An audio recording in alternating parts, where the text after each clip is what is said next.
लोग मुझे सिर्फ एक आम व्हीकल समझते हैं, लेकिन क्या वो जानते हैं कि मैंने ना जाने कितने लोगों की जिंदगी बदली है।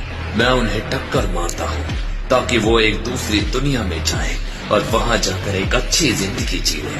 भले ही उनके लिए ये दुनिया एक असली दुनिया नहीं थी, लेकिन फिर भी मैंने उनके लिए एक नई जिंदगी के रास्ते खोले। लेकिन मेरी पावर्स की भी कुछ सीमाएं हैं। मेरी ये पावर सिर्फ एनिमे वर्ल्ड तक ही सीमित है।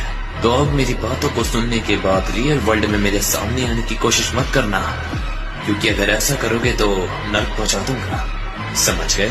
तो एक बार फिर सुन लो, मेरा नाम है ड्रैकुल और मैंने हजारों जिंदगियों को बदला।